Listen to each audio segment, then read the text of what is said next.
অনুযায়ী চলেছো, সব দিক থেকে তুমি আইন ও কানুন মেনে চলে আজকে আল্লাহর বাড়িতে, আল্লাহর জান্নাতে তুমি সাক্ষাৎ করবে। রব্বুল আলামিন বলে দেন, লিকা রাব্বি, বান্দা তুমি কি আমার সঙ্গে সাক্ষাৎ করবে নাকি? জোরে জোরে সুবহানাল্লাহ বলবেন না?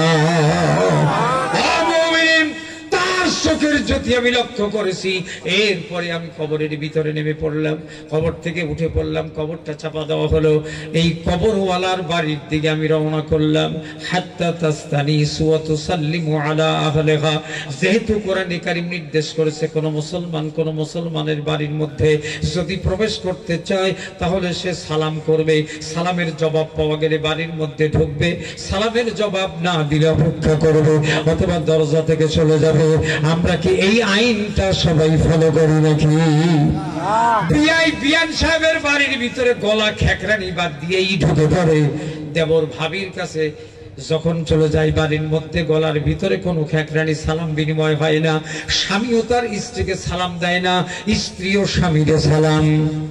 কথা বলেন, এইটা নাকি লজ্জাস্কর। অথচ আল্লাহ রাব্বুল আলামিনের নবী সরকার দো আলম হাবিবে দো জাহাঁ মুহাম্মদুর রাসূলুল্লাহ সাল্লাল্লাহু আলাইহি ওয়াসাল্লাম প্রত্যেকটা স্ত্রীর সঙ্গে সালাম বিনিময় করতেন। জোরে বলেন সুবহানাল্লাহ। আমার দিনদার ইমানদার ভাইরা, আল্লাহর বান্দা কোরআন কারীমের নির্দেশ অনুযায়ী দরজায় গিয়া তিনটা সালাম দিল। হাদিস শরীফের ভিতরে এসেছে, হযরতে আবু হুরায়রা বলেন, ইয়া রাসূলুল্লাহ, ইয়া হাবিবাল্লাহ, আমি আমার বাড়ির মধ্যে প্রবেশ করতে গিয়ে সালাম বিনিময় করে নেব। মিশকাত শরীফের ভিতরে বিশ্বনবী বলেন, তুমি কি তোমার মাকে উলঙ্গ দেখতে চাও? আবু হুরায়রা বলেন, লা হাওলা ওয়ালা কুওয়াতা ইল্লা বিল্লাহ, ইন্না লিল্লাহি ওয়া ইন্না ইলাইহি রাজিউন। আমার নবীজি শিক্ষা দিয়েছেন, কোন উপযুক্ত ছেলেও যদি বাড়ির ভিতরে প্রবেশ করে তাহলে অনুমতি নিতে হবে, নইবা সালাম দিয়ে প্রবেশ করতে হবে। কারণ মা এবং স্ত্রী অথবা কোন যৌবন প্রাপ্ত বোন যদি বাড়ির ভিতরে থাকে আর ভাই যদি গলার ভিতরে হ্যানহ্যানানি না দেয় তাহলে ওই মেয়েটা ভাইয়ের সামনে বেইজ্জতি হতে পারে। সবাই বলেন ঠিক কিনা? আমাদের চোখটা ভালো রাখি নাই ভাই, আমাদের হাতটা ভালো রাখি নাই ভাই রে, কিয়ামতের দিন মুসিবতের দিনে আল্লাহ রাব্বুল আলামিন আমাদের কোন ব্যাপারে প্রথম প্রশ্ন করবে একটু হিসাবটা মিলায় নেন। আল্লাহর বান্দা দরজার ভিতরে গিয়ে সালাম জানানো, আসসালামু আলাইকা ইয়া আহলাল বাইত, আসসালামু আলাইকা ইয়া আহলাল বাইত, আসসালামু আলাইকা ইয়া আহলাল বাইত। বাড়িওয়ালা, বাড়ির মধ্যে আসো কিনা, আমি তোমাকে কিছু প্রশ্ন করতে চাই। একজন কান্নারত মহিলা চোখের পানি ছেড়ে দিয়েছে, অন্তরটা তার কেটে গেছে, ফানা ফানা হয়ে গেছে। এই অন্তর নিয়ে দুঃখ দুর্দশা নিয়ে আগামী ভবিষ্যৎ নিয়ে চিন্তিত একজন মা অত্যন্ত কাতর কণ্ঠে জবাব দিলেন, ওয়া আলাইকুমুস সালাম। জবাব হয়ে গেল, বলছে, মাগো আমি তোমার কাছে কয়টা তথ্য জানতে এসেছি।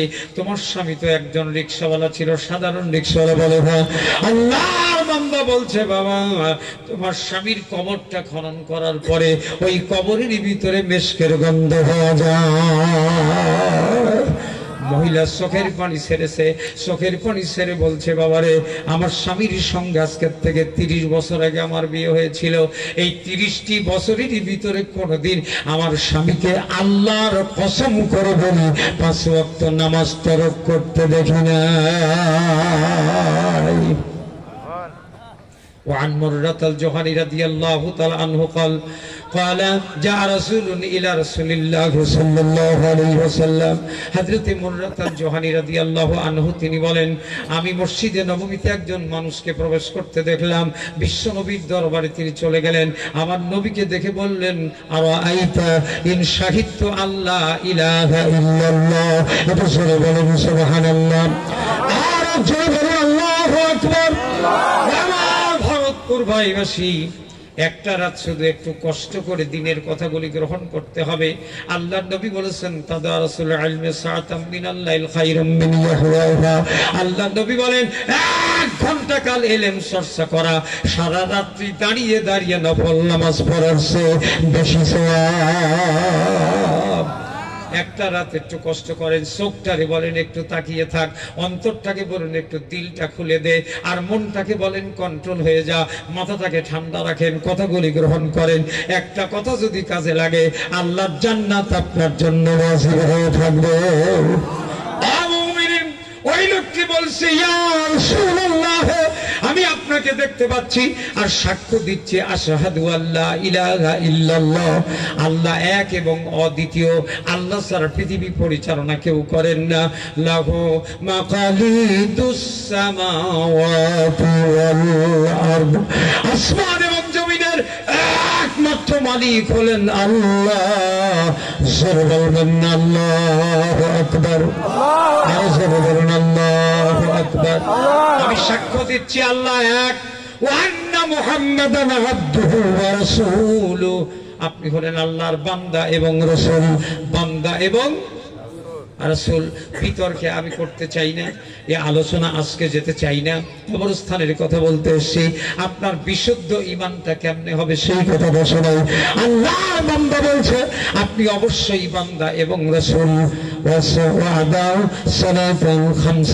আল্লাহর নবী সাল্লাল্লাহু আলাইহি ওয়াসাল্লামের দরবারে দাঁড়িয়ে লোকটি বলছে আমি 5 ওয়াক্ত নামাজ আদায় করব, রমজান মাসের রোজা রাখবো, আমার পরে যদি যাকাত ফরজ হয় যাকাতটা আমি দিয়ে দেব।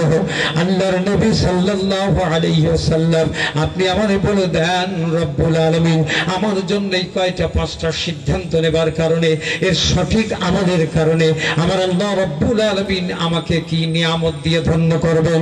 আমার নবীজি বললেন মা'আন নাবিয়িনা ওয়াস সিদ্দিকিনা ওয়াস শুহাদা'i ওয়াস সালিহিন। জোরে বলেন সুবহানাল্লাহ। এক নম্বর হলো আল্লাহ তাআলা নবী রাসূলদের সঙ্গে তোমাকে জান্নাত দেবেন, সত্যবাদীদের সাথে তোমাকে জান্নাত দেবেন, নেকামলকারীদের সাথে জান্নাত দেবেন। আর যারা নেক কাজ করেছে, ভালো কাজ করেছে, উত্তম কাজ করেছে, তাদের সঙ্গে তোমাকে আল্লাহর জান্নাতে পাঠিয়ে দেবেন। একটু জোরে বলেন সুবহানাল্লাহ। দিনদার মুমিন মুত্তাকিনেরা, এই 5 ওয়াক্ত নামাজি ব্যক্তি আল্লাহ রাব্বুল আলামিন বলেছেন বান্দা তুমি যদি 5 ওয়াক্ত নামাজের গ্যারান্টি আমাকে দিতে পারো, আমি আল্লাহ তোমার জন্য জান্নাতুল ফেরদাউসের জমিনদার হয়ে গেলাম। সেই নামাজ আমার বাংলাদেশে শতকরা পরে মাত্র 4 জন। কয়জন? শতকরা। আর সলিমদ্দি কলিমদ্দি রহিমদ্দি মারা যাওয়ার পরে আমরা তাদের ঠ্যাং ধরে ফেলে দেই না কবর দেই? এই তো মুশকিল, আপনারা জবাব দিচ্ছেন না। মহা বিপদ, এটা ঘুমের সংকেত। আর সলমান 5 ওয়াক্ত নামাজ যার দেহের মধ্যে আছে, তার দেহে আজরাইল কখনো কষ্টের টোকা দিতে, কথা বলে না, কষ্টের টোকা দিতে পারে। আযাবের ফেরেশতারা তার ধারে কাছে আসতেও পারে না।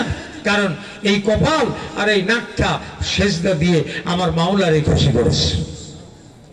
এই ছোট্ট কপাল আর এই নাকটা দিয়ে যখন আপনার সেজদা দেন, আরশের মালিক, তমাম জাহানের মালিক আমার রব আল্লাহ তাআলা বলেন তুমি যত সেজদা দেবে আমি তত তোমার নিকটবর্তী হয়ে যাব।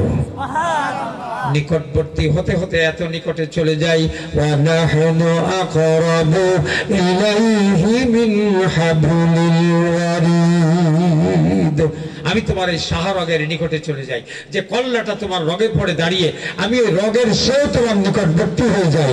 জোরে বলুন আল্লাহু আকবার, আরো জোরে বলুন আল্লাহু আকবার। রিকশাওয়ালার বউ সাক্ষ্য দিয়েছে 3 বছরের ভিতরে 1 ওয়াক্ত নামাজও তার কাজা হয় নাই। জোরে বলবেন আল্লাহু আকবার। এই লাশ কি কবরে অপমানিত হতে পারে? আর জোরে বলেন হতে পারে? তুমি 5 ওয়াক্ত নামাজের 1 ওয়াক্ত পড়ো নাই, প্রতিবেশীর মনে কষ্ট দিয়েছো, গরিবের পরে অত্যাচার করেছো, দেশ জাতির 12:30 বাজায়া মামু বাড়িতে আশ্রয় নিছো। কথা কয় না, কথা কয় না স্যার, খুব কষ্ট লাগে না কি কথা কইলে? সারা ভারতে চায় না, কিন্তু মোদি হাসিনারে ছাড়ে না। ওর সঙ্গে যে কি যে রিলেশন আল্লাহ, কথা কয় না। যে কয়টা প্রকল্প করে গেছো প্রত্যেকটায় যা আদায় হয় তার চেয়ে 3 গুণ শোধ দিতে হয়। জাতি এখন কবে যে ভাঙ্গা থালিয়া রাস্তায় দাঁড়ায় আল্লাহ। মুসলমান এর নাম উন্নয়ন নয়, এর নাম জনগণের ক্ষতি। সর্বনাশ করেছো। মাদ্রাসাগুলোতে ষড়যন্ত্র করে এমন সিলেবাস প্রণয়ন করেছিল যে মাদ্রাসার ছাত্ররা উঁচু করে কোরআন পড়ে দেব দেবীর নাম মুখস্থ করা লাগতো। মাদ্রাসাগুলিতে দেব দেবীর নাম মুখস্থ করা লাগতো ছাত্র ছাত্রীদের। এই নিয়ে কথা বলেন না কেন? আজকে সেই দেশ, সেই জাতি সর্বনাশ হয়ে গেছে। এই জাতির দ্বীন ও ঈমান সর্বনাশ। আজকে ছোট ছেলে থেকে বড় আমাদের ছেলেদের চেহারা দেখেন, কারো মাজা ভাঙ্গা, কারো পিঠ খুঁজিয়ে, কেউ চোখে দেখে না, কারো ঘাড় আর সোজা হয় না, পাছার দিকে তাকায় দেখবেন সব কুলবরের মতো সাইজ হয়ে গেছে। খায় কাঁচা, টানে সিগারেট, খায় ভাঙ। সমাজের সর্বস্তরে আজকে যুবক যুবতী, কিশোর কিশোরীদের অবস্থাটা একটু অবলোকন করে দেখেন। এটা চোখ দিয়ে দেখেন না যে বাচ্চাগুলো কত বড় বেয়াদব? কথা বলেন না কেন? আজকে বড়র প্রতি কোনো সম্মান নাই। মধ্যমপন্থী যারা আছে তাদের তো কথা বলার কোনো সুযোগই নাই। আমরা এই মঞ্চে বসেছি কোরআনের কথা বলার জন্য, আমাদের ঘাড় ধরে মঞ্চের থেকে নামিয়ে দেওয়া হয়েছে। এই মাউথপিস আমাদের সামনের থেকে কেড়ে নেওয়া হয়েছে, আমাদের জেলে দেওয়া হয়েছে, জুলুম করা হয়েছে। আমার চোখের সামনে আল্লাহর কথা, রাসূলের কথা বলতে গিয়া অ্যারেস্ট করে আমার 16 লক্ষ টাকার গাড়ি ভেঙে চুরমার করে আমার চোখের সামনে আগুন জ্বালায় পুড়িয়ে দিয়েছে তারা। আজকে কোথায়? আজ কোথায় আছো তোমরা? আজকে তোমাদের সাবাবাজি কোথায় গেল? তোমাদের 41 ভীষণ কোথায় গেল? তোমাদের বেয়াদবি বহুত করেছো, এখনো তওবা করার সুযোগ আছে। আমরা যাবোটাই বা কোন দিকে? একটা ছিল হাওয়া ঘর আর একটা ছিল আয়না ঘর। এই জাতির সাধারণ দাবি কোথায়? কার কাছে গিয়ে একটু মাথা লড়াবে? কার ছায়ার তলে থাকবে? আমার ভাইরা, আমি উদাত্ত আহ্বান জানাই, 54টি বছর পরে এবার সত্যপন্থীদের পাশে দাঁড়াবার সুযোগ আল্লাহ করে দিয়েছেন। সত্যবাদীদের সাথে তোমরা হয়ে যাও। কথা বলেন না কেন? সত্যবাদী কারা? সত্যবাদী হলো আলেমরা। কথা বলেন, সত্যবাদী হলো আলেম, ইমাম, মুয়াজ্জিন, যারা দিন মানে, আল্লাহ মানে, রাসূল মানে, যারা কোরআনের রাজ প্রতিষ্ঠা করতে চায়। অনেকেই প্রশ্ন করে বসেন, হুজুর ইসলামে এত দল কেন? এই মিয়া, একটা জমির ভিতরে যে পানি দেয়, একজন হুড়িয়ে বাসে, আর একজন আইল বান্ধে, আর একজন চারা দেয়, আর একজন সার ছিটায়। ওই জমির উন্নয়নের জন্য দেয় না জমি সর্বনাশ করতে দেয়? আচ্ছা, এই কথাটা কইতেও কেউ এত কার্বন না আপনাদের? উন্নয়নের জন্যই দেয়। একটা জমির উন্নয়ন করে চতুর্দিক থেকে, কেউ আইল বান্ধে, কেউ পানি দেয়, কেউ কাদা করে, কেউ রোপণ করে, কেউ বা সার দেয়। তার মানে জমিরই উন্নয়ন চায়। ইসলামের দল বাংলাদেশে যতটাই থাক, তারা কেবল ইসলাম চায়, অন্য কিছু কথা বলেন না কেন? তারা ইসলাম চায়, অন্য কিছু চায় না, চাইতে পারে না।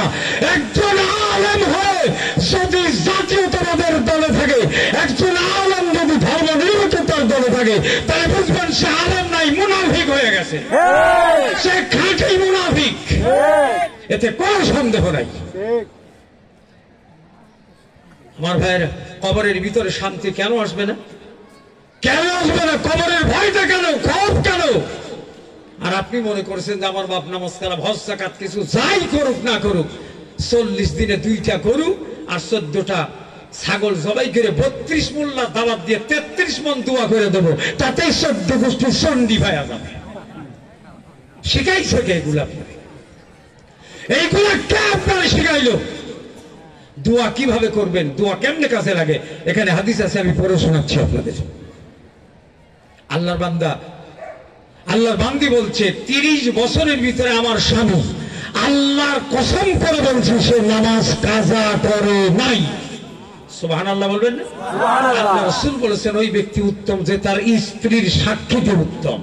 কারণ স্ত্রীর চাইতে মহসিনের চরিত্র বাড়ির পাশের কোন ভেড়া বকরি কেউ জানে না। কথা বলেন না কেন? আমার স্ত্রী আমার সব খবর কয়ে দিতে পারে।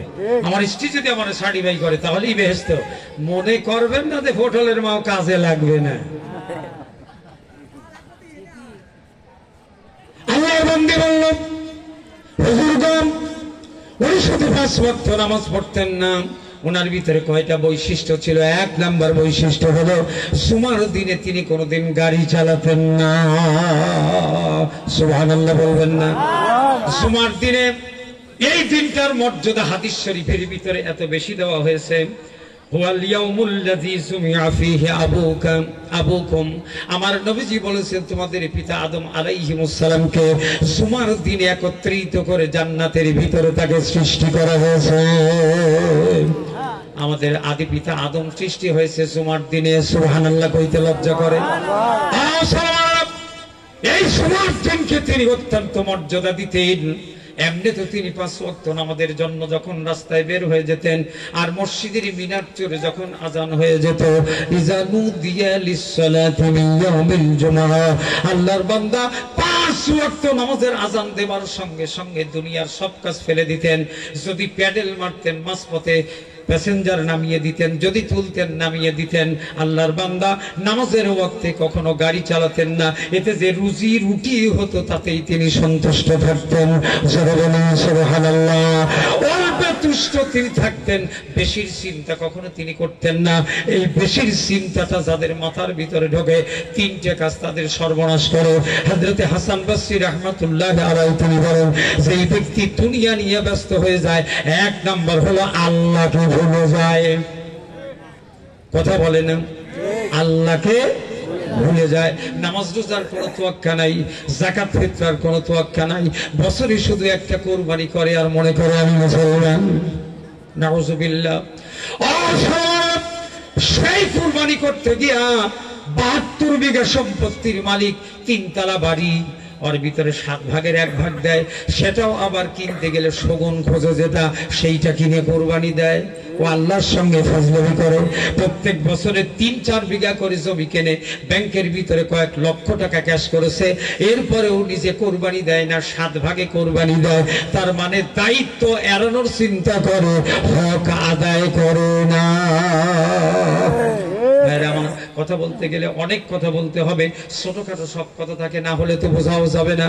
আমার দিনদার ইমানদার মুত্তাকিন মুমিন বন্ধুগণ, এই বান্দা গরিব ছিল, কিন্তু যা কামাই করতো এতেই সন্তুষ্ট থাকতো। স্ত্রীকে বলতো, ওগো স্ত্রী, আমি বিশ্ব নবীর একটা হাদিস শুনেছি, আত-তা'ইমুস-সাগীর বিমানজিলাতিস সাইম। আমার নবীজি তিরমিজি শরীফের হাদিসের ভিতরে বলেছেন, বান্দা, লম্বা হাদিসের মাঝখান থেকে একটা কথা টান দিলাম।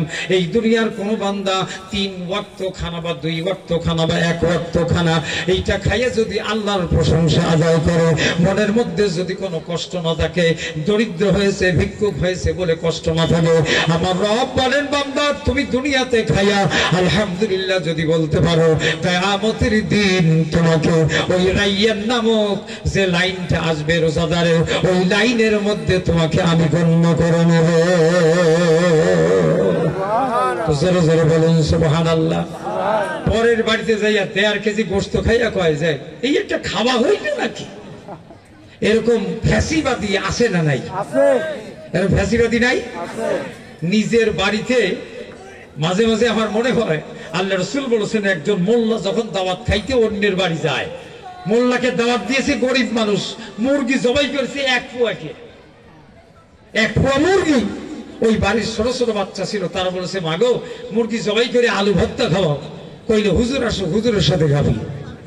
সুবহানাল্লাহ। হুজুর যায় বসে, বিসমিল্লাহ কইয়া শেষ, বাটি আউট, আলহামদুলিল্লাহ ধরে নেই।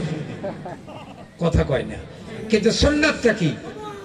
খাইতে গিয়া, দাওয়াত খেতে গিয়া আলেম আগে জিজ্ঞেস করবে, কি পরিমাণ রান্না করেছো, তোমার বাড়িতে কয়টা ছোট বাচ্চা আছে? কথা বলে না, কথা বলে না। আমরা হুজুররা তাকি কই? হ্যাঁ, বিসমিল্লাহ করে শুরু করি, একবারে তলা থেকে শুরু করে গলা পর্যন্ত।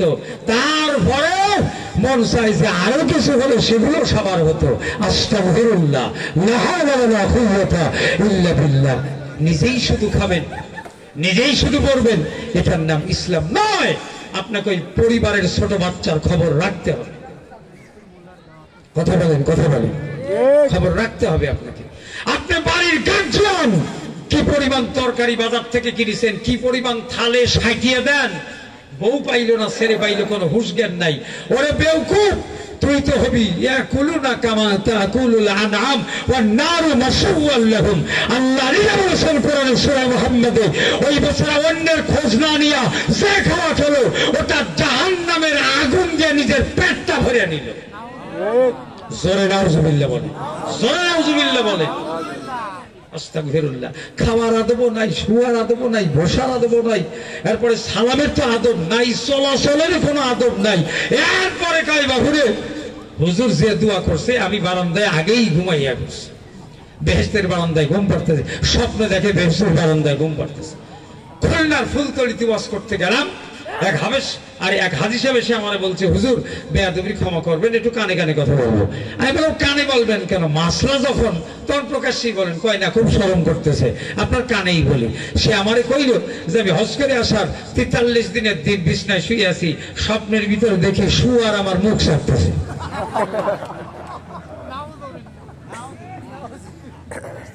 আল্লামা শামী রহমাতুল্লাহ আলাইহি তার স্বপ্নের ব্যাখ্যা রুইয়াতুল হক, ওই রুইয়া স্বপ্নের কথা তাবির করতে গিয়ে বলেছে দুনিয়ার যে মানুষ হারাম খায় স্বপ্নের ভিতরে সেই মানুষের মুখটা শুয়ারই ছাটে। আমি হাদিস সাহেবরে বললাম সর্বনাশ, বলেন কি আপনি কোন টাকা দিয়ে হজ করছেন? আমার 3টে ছেলেই এনজিওর ব্যবসা করে। হ্যাঁ, তোর মতো শুয়ার হরিণ সামরাবে নাকি? কথা কয় না, কথা কয় না, কথা কয় না।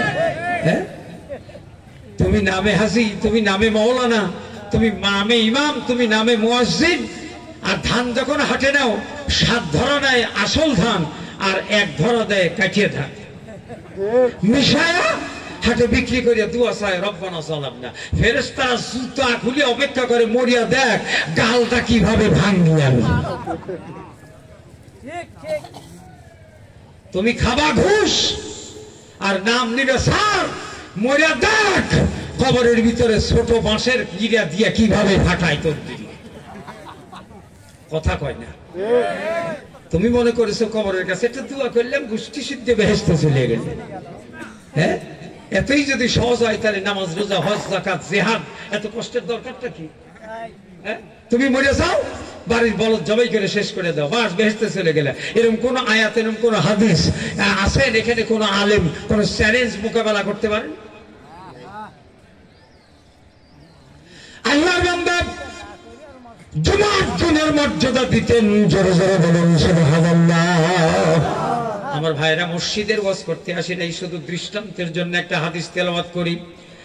حدثنا أوس ابن سخاف قال سمعت النبي صلى الله عليه وسلم يقول من غسل يوم الجمعة وأغتسل وبكر وأبتكر ومشى ولم يركب دنا من الإمام فاستمع ولم يلغو كان له بكل خطوة عمل صلاة أجر صيامها وقيامها زرزر مرحبا أرسل بن الله أكبر الله بندر حضرت الصحابي রাদিয়াল্লাহু তাআলা তিনি বলেন আমি বিশ্ব নবী মুহাম্মদুর রাসূলুল্লাহ সাল্লাল্লাহু আলাইহি ওয়াসাল্লামের খেদমত থেকে আমি নিজ কানে শুনেছি জুমার দিনের মর্যাদা দেবার জন্য বাড়িওয়ালা যদি জুমার দিনের মর্যাদা রক্ষার্থে সকাল সকাল করে গোসল করে, তার স্ত্রীকে গোসল করায়, ওই ফ্যামিলিতে যে মানুষগুলি আছে তাদের গোসল করালো, নামাজের উদ্দেশ্যে জুমার নামাজের উদ্দেশ্যে গোসল করলো, সকাল সকাল মসজিদে চলে গেল, কিন্তু কোনো যানবাহনে আরোহণ করলো না,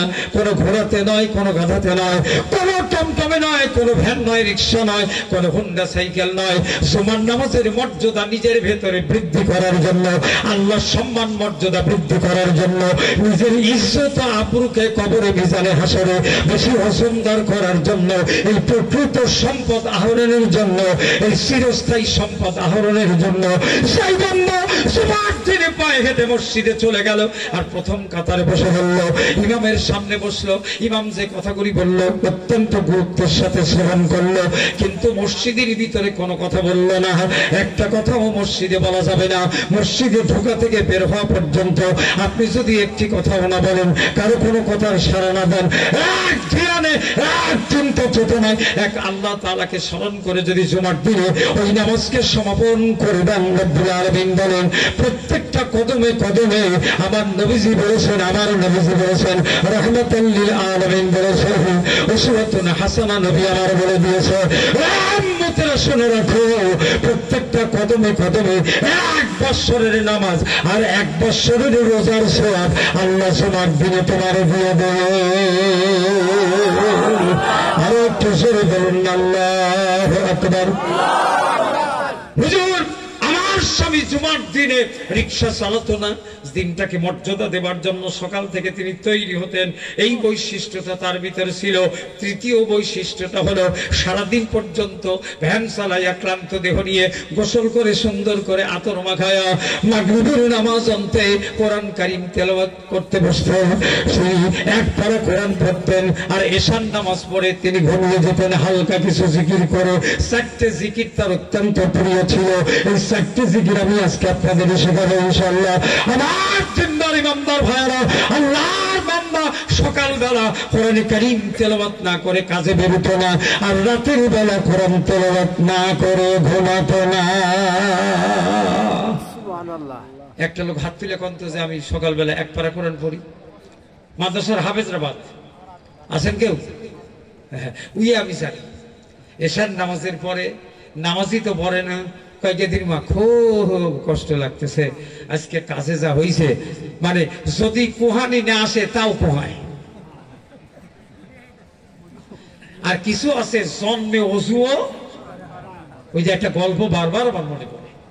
মসজিদের দোতলায় মসজিদ, নিচতলায় হলো দোকানদারি। এক লোক দৌড়াতে দৌড়াতে হাঁপাতে হাঁপাতে ইমাম সাহেবের কাছে গিয়ে হাজির, হন্তদন্ত হয়ে। তো ইমাম সাহেব একটু হস্তচকিত হয়ে গেল যে 40 বছর ইমামতি করি, একটা দিনে ওরে খোঁজ পালাম না, আজকে আসছে নিশ্চয়ই তো তওবা করবে। এক বন্দা পানি দিয়ে খায়, বাজান ওযু করে নাও, নামাজটা পড়ো, আসরের নামাজ। বলছে হুজুর 40 বছরে ওযু করি নাই, আজকে ওযু করার জন্য আসিনি। কইলে কি জন্য আসছে?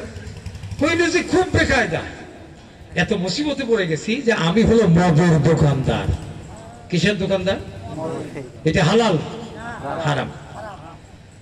আমার দোকানে একজন খ্রিস্টান এসেছিল ওই মদ কেনার জন্য। খ্রিস্টানরা তো আবার মদ খায়, একেবারে জমের খাওয়া খায়। তো তার হাতের মধ্যে একটা ব্যাগ ছিল, ব্যাগটা আবার ছিল সেনা।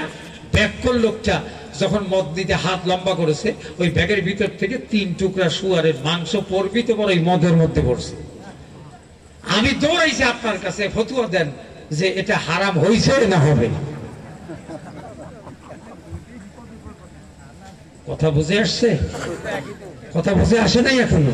আমাদের যে বর্তমান আকিল চরিত্র, আমাদের যে ব্যবসা বাণিজ্য, জমি চাষবাস যা আছে, মাথায় এই রুমাল যতই দেখেন, দাড়ি যতই লম্বা দেখেন, এখনো পর্যন্ত অন্তর ঠিক হতে পারে পারে পারে যেদিন মারা যাব লাহিয়াতান কুলুবুহুম ওয়া আসাররুন নাজওয়া, ওই পাকা অন্তর নিয়েই কবরে যাওয়া লাগবে। জোরে কথা বলেন। আমরা আলেম জালেম যাই হই, বর্তমান সমাজে নিজের অস্তিত্ব টিকিয়ে রাখার জন্য আমাদের যা ইচ্ছে কোরআন হাদিস অনুযায়ী হোক বা না হোক, আমরা সেই সুবিধাটা গ্রহণ করি না করি না? কথা বলেন না কেন? অন্যের জন্য যেটা কষ্ট মনে করি, ওইটা যদি আমার হয় আমি ওইটা আদরে লুফে নেই। কথা বলেন না কেন? মুমিন ভাইরা, আল্লাহর বান্দা কোরআনে কারীম তেলাওয়াত করে ঘুমাতো, আর কোরআনে কারীম তেলাওয়াত না করে কোনোদিন ঘুমাতো না। সকালবেলা উঠতো, সুন্দর সুললিত কণ্ঠে কোরআনে কারীমটা তেলাওয়াত করতো। আমার দিনদার ইমানদার মুত্তাকিন পরহেজগার ভাই এবং বাজান মা বোন যারা এই ময়দানে আজকে এসেছেন, একটু নজর বুলিয়ে দেখেন, একটু খেয়ালটা করে দেখেন এই যে অবস্থা আমাদের ভিতরে, সেই পরিবর্তনটা কি করে আসবে। আমি আপনাদের আরেকটা হাদিস এই মুহূর্তে শোনাচ্ছি। আল্লাহর বান্দা যেহেতু 5 ওয়াক্ত নামাজ তাহাজ্জুদ গুজার ছিল, কোরআনে কারীম তেলাওয়াত করত, ওই জন্য তার কবরের ভিতর থেকে মিষ্টির গন্ধ হয়ে যায়। আমার নবীজি বলেছেন, ইজা মাতা হামিলুল কোরআন, যখন দুনিয়ার কোন হাফেজ কোরআন মুখস্থ করে কোরআন তেলাওয়াত করে কবরের ভিতরে ঘুমিয়ে যায়, বা আওহাল্লাহু ইলাল আরদে, আল্লাহ তাআলা জমিনের কবরকে একটা ওহী নাজিল করে বলে দেন, লা তাকুলি লাহমাহু, খবরদার খবরদার, যেই বান্দা 5 ওয়াক্ত নামাজ কোরআনে কারীম তেলাওয়াত করেছে, সিনার ভিতরে কোরআন আছে, পেটের ভিতরে কোরআন আছে, ওই কোরআন কারীম তেলাওয়াতকারী বন্ধুকে মাটিরে ও লাশ থেকে কখনো মাংস খাবে না। ইয়া ইলাহি কাইফা, কবর আল্লাহ মাওলাকে ডেকে বলছে, মাওলা আমি কেমন করে এই লাশ থেকে আমি গোশতগুলো খাবো, অথচ তার পেটের ভিতরে আছে হলো কোরআন। জোরে জোরে বলুন সুবহানাল্লাহ। তার সিনার ভিতরে আছে কোরআন। কোরআনকে দেখাও ইবাদত, কোরআন তেলাওয়াত করা ইবাদত, কোরআনকে সুমা দেওয়া ইবাদত, কোরআনকে বুকে নেওয়া ইবাদত, কোরআনকে মাথায় নেওয়া ইবাদত, কোরআনে কারীমকে স্মরণ করা ইবাদত, এমনকি সচক্ষে দেখাটাও ইবাদত। জোরে জোরে বলুন সুবহানাল্লাহ। আরে ভাই রে, আমার ইমানদার হওয়ার তো কোনো উপায় নাই, কারণ ছোটবেলাতে যে কোরআন শিক্ষা দেওয়া ফরজ ছিল ওইটা আগে বাদ দিছি। কথা কয় না? আচ্ছা লোহা দেখেন না, লোহা লোহা চেনেন না? এটা আপরে যখন দেওয়া হয় তখন পুরিয়া কি হয়? লাল হয়। লাল হওয়ার পরে যদি হাতুড়ি দিয়ে পিটানো যায়, কুড়িয়াল, খুন্তা, দাও, কাশি, নিরানি সব হয় না? হয় না? হয় না? হয় না? তো আমাদের ঘরে যখন কচি বাচ্চা আসছিল, strike while the iron is hot, Harvard বিশ্ববিদ্যালয়ের একজন টিচার, নাম ছিল রিচার্ড এডওয়ার্ড, তিনি এই উপদেশটি দিয়েছিলেন, strike while the iron is hot. তিনি বলেছিলেন লোহা যেমন আপরে পুরানোর পরে পিটিয়ে দাও কুড়িয়াল খুন্তা বানানো যায়, আমার ছেলেটা মুমিন মুত্তাকি দিনদার ইমানদার যদি বানাতে চাই, কবরে মিজানে হাসরে যদি নাজাত পেতে চাই, তাহলে ওই ছেলেটাকে বিসমিল্লাতে আরবি শিক্ষা দেওয়ার দরকার আছে না নাই? একটু হাত উঁচু করে বলেন তো, কার কার কাছে এই কথাটা মনে হয়? এটা হাত লম্বা করে দেখেন, হাত না দেন। দেখেন, আমি একটা সাধারণ মাসলা আপনাদের কাছে বলি। নামাজের ভিতরে ইমাম সাহেব যখন নামাজ পড়ান, দুই সেজদার মাঝখানে 3 তাসবিহ পরিমাণ অপেক্ষা করে সেজদা দেওয়া, এটা সুন্নাত না ওয়াজিব? এটা হলো ওয়াজিব। 2 সেজদার মাঝখানে 3 তাসবিহ পরিমাণ অপেক্ষা করা, এটা হলো যে ইমাম নামাজ পড়ে আল্লাহু আকবার আল্লাহু আকবার আল্লাহু আকবার, এই ইমাম কি সঠিক শিক্ষা পাইছে? জোরে বলে। কিন্তু ভরতপুর কওমি মাদ্রাসার নুরানি বিভাগের একটা ছাত্র যে এখনো মুতাই শেখে নাই, একবারে বাংলায় কলা, এই ছেলেটা যদি জিজ্ঞেস করেন নামাজের সুন্নাত, ওয়াজিব, মুস্তাহাব, ফরজ, নফল, হালাল, হারাম গোষ্ঠী শুদ্ধ মুখস্থ আছে না নাই? আরো সরে বলেন আছে না নাই? তার মানে হলো যে এই আগুনে পুরানো লোহার উপরে বেতের বাড়ি পড়েছে, ওদের অন্তরটা কোরআন হয়ে গেছে, ওদের দিলটা সুন্নাত হয়ে গেছে, ওদের দিলটা কলায় দিয়ে ভরে গেছে। জোরে বলেন আল্লাহু আকবার, আরো জোরে বলেন আল্লাহু আকবার। 80 বছরে বুড়ো আত্মাহিয়াতে এখন শুদ্ধ করে পড়তে, দুয়ায় কুনুত তো জানেই না। আমি এক চাচা কলাম, দাদা আপনি কি দুয়ায় কুনুত কই দিবেন? কে বাবুর এই কুনুত মুখস্থই হয় না। কি অবস্থা, অবস্থাটা কি? দেন এগুলো সব সামনে দেন, আমি আর 4টে কথা বলবো, বেশি কথা বলবো। প্রধান বক্তা আসছে নাকি? আলহামদুলিল্লাহ, আলহামদুলিল্লাহ বলেন। আমি 2টো হাদিস তেলাওয়াত করবো আপনাদের খেদমতে, এরপরে শেষ করবো ইনশাআল্লাহ। হ্যাঁ ঠিক আছে, জাস্ট টাইমই আমি ছেড়ে দেবো, সমস্যা নেই। আনা আব্দুল্লাহ ইবনে মুবারক রাহিমাহুল্লাহ আন্না ফাতা মিনাল আনসার দাখালতুহু মিনান নার খাশিয়াতি। হযরতে আব্দুল্লাহ বিন মুবারক রাহিমাহুল্লাহ থেকে, অন্যান্য হাদিস থেকে, অন্যান্য সাহাবী থেকে তিনি হাদিসটি সংগ্রহ করেছেন। তিনি বলেছেন যে আনসারদের ভেতরে একটা যুবক সাহাবী ছিল, একটা আনসারদের ভেতরে যুবক সাহাবী। এই সাহাবীকে কোরআনে কারীম থেকে আদালত, আখিরাত, কিয়ামত ইত্যাদির দৃশ্য আল্লাহ রাসূল তার সামনে ওয়াজ করেছেন। এই ওয়াজের ভিতরে মারাত্মক যেটা ছিল, প্রধান বক্তা যেহেতু এসে বলেছে, আর আমি যদি এভাবে বাড়াতে থাকি তাহলে ওনার হক নষ্ট হবে, আমি তার হক নষ্ট করব না 1 মিনিটও। আমি শুধু বলছি, আরবিটা বলে দেই, কোরআনে কারীম তেলাওয়াত না করে আরবি বলছি। যে রাসূল কোরআন থেকে শুনিয়েছেন যে হে যুবক তুমি শোনো, কিয়ামতের ময়দান এমন হবে যে যার পেটের মধ্যে বাচ্চা আছে, এই বাচ্চাটা ডেলিভারি হবে কিন্তু মহিলা টের পাবে না কি ডেলিভারি হলো।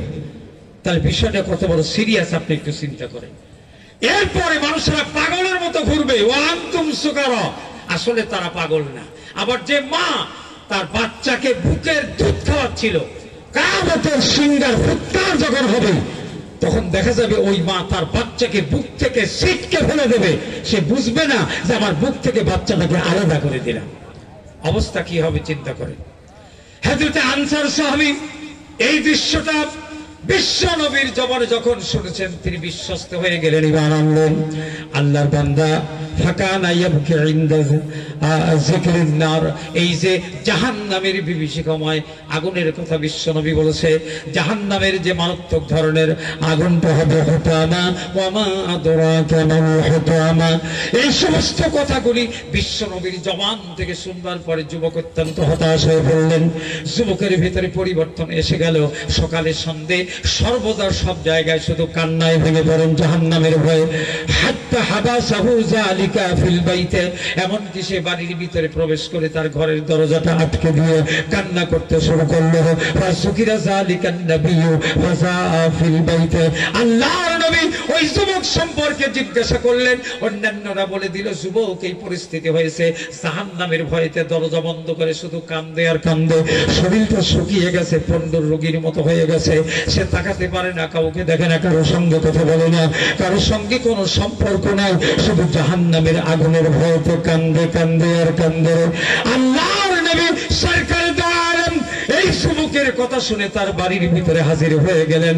ফালাম্মা দাখালান নবী, যখন বিশ্ব নবী তার বাড়ির ভিতরে প্রবেশ করলেন, তানাক্কাহু ফাতা, সঙ্গে সঙ্গে যুবক দৌড়িয়ে এসে বিশ্ব নবী মুহাম্মদুর রাসূলুল্লাহ সাল্লাল্লাহু আলাইহি ওয়াসাল্লামকে জড়িয়ে ধরলেন। আল্লাহর নবী তাকে বুকের সঙ্গে জড়িয়ে ধরলেন। ওয়া খাররা মাইয়াতা, আল্লাহর নবীর বুকের সঙ্গে এই যুবক যখন জাহান্নামের ভয়ে কেঁদে কেঁদে, বিশ্ব নবী যখন গিয়েছেন নবীজির সঙ্গে মোলাকাত করার সঙ্গে সঙ্গে বিশ্ব নবীকে জড়িয়ে ধরলেন। জড়িয়ে ধরার সঙ্গে সঙ্গে তার মৃত্যু হয়ে যায়। যুবক মৃত্যুবরণ করল। আল্লাহর নবী বলেন فقال رسول الله صلى الله عليه وسلم زغز صاحبكم, এই বাচ্চা এই মুহূর্তে তোমাদের কাছে মৃত্যুবরণ করেছে, তোমরা এর জানাজার ব্যবস্থা করো।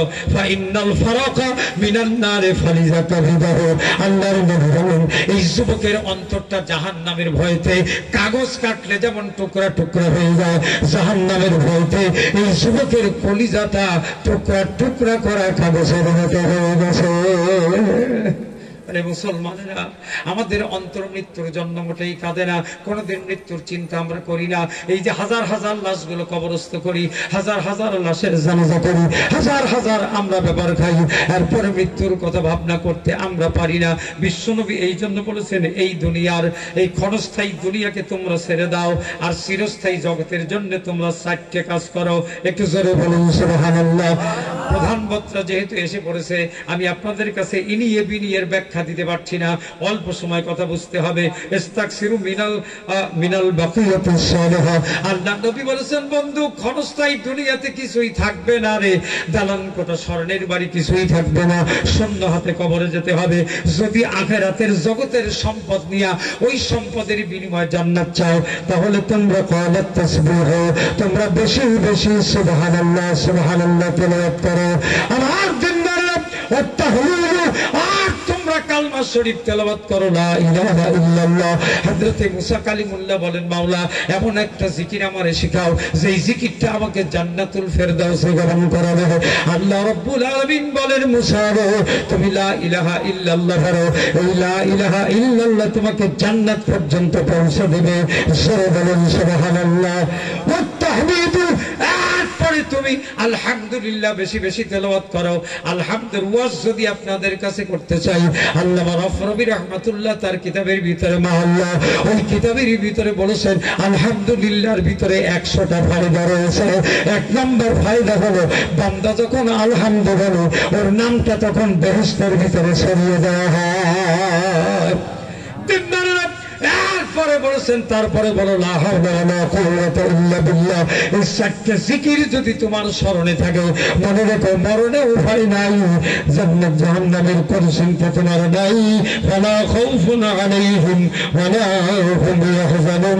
রব্বুল আলামিন বলে দেন দুনিয়াতেও চিন্তা নাই, দুনিয়াতেও ভাবনা নাই, আখিরাতেও চিন্তা নাই, কোনো ভয় নাই, নাই রে কোনো ভয় নাই। জোরে জোরে বলুন সুবহানাল্লাহ। আমার দিনদার ইমানদারেরা, এখন আপনাদের কোরবানি দেবার পালা। প্রধান বক্তা এসে আলোচনা করবেন, আমি তো আপনাদের পাশে আসি, হয়তো বা কোনো জায়গায় আবার এসেও যেতে পারি, সেদিন বিস্তারিত বলতে পারবো, উনি তো তা পারবেন না। এই জন্য আনিসুর রহমান বাবা আমার জন্য তো আছে। আমার হাতে প্রথমত এক ভাই 1000 টাকা দিয়েছেন, আর বলেছেন আমার জননী মা নাই, চোখটা একটু হালকা হালকা ফাঁপা ছিল, আল্লাহ আমার ভাইয়ের দানটা কবুল করে মায়ের কবরের আযাবটাকে তুমি ক্ষমা করে দাও। একটু জোরে বলুন আমিন। আনিসুর রহমান মা বাবার জন্য 500 টাকা দান করেছেন আল্লাহ। এরপরে আনিসুর রহমান ভাই এরপরে দিয়েছেন কে? শাম, ওর নাম বলে নাই, 200 টাকা। আমাদের বাবলু ভাই 800 টাকা দান করেছেন। হাসবুনাল্লাহ। দান হয়ে গেল, আমার হাতে দেন। আমার ভাই বীর মুক্তিযোদ্ধা আমজাদ হোসেন ভাই নগদে 5000 টাকা বাকি। আয় আল্লাহ তাআলা আমার ভাই আমজাদের দান কবুল করে, জাতির জন্য অতন্দ্র প্রহরী ছিল, আল্লাহ জান্নাত থেকে দান করে দিয়ে হাসরে বলুন আমিন। আব্দুল আজিজ কা সেক্রেটারি অর্থ গোরস্থান 5000 টাকা। আয়